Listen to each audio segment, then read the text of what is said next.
Most financial professionals that we work with are undervaluing metrics like views, impressions, and reach on social media.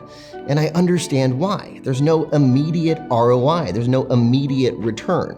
But that long-term game is worth playing. And here's why. There are real people behind those metrics. Stephen Boswell and I were recently traveling. Yes, we are traveling again. And we ran into a financial advisor at the airport who approached us and said, "Hey, I recognize you two from the Stephen and Kevin show." Now, apparently this financial advisor has been watching our content on YouTube. He's never commented or engaged with us in any other fashion, but he's been consuming content. I'm sure he's one of the many views on that channel. One thing that we've noticed at Oechsli is that as our social media presence has grown, so has our business. And there's a direct correlation. Yes, it's not immediate, it takes time, but it's worth doing.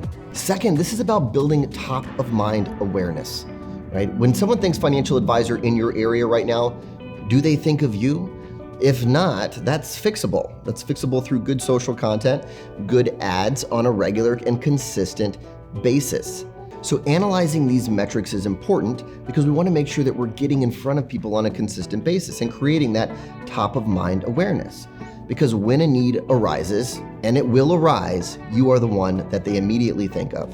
Lastly, it's about being seen as an authority, a thought leader, whatever flowery term you want to put on it, right? It's being seen as someone who's an expert in your area. And that happens by measuring those metrics and getting in front of the right people with the right content. Now, I'm making an assumption in this video that you're creating the right type of content. But if you can put really good content in front of the right people on a consistent basis and measure those metrics, right? These vanity metrics like views and impressions and reach, I will be seen as an authority figure over time.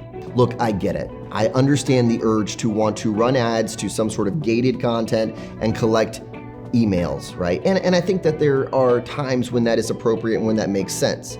But don't undervalue metrics like reach, impressions, and views because they are real people and they do generate results over time. But you have to be willing to play that long-term game, and I think you are. So don't undervalue these metrics. Track them.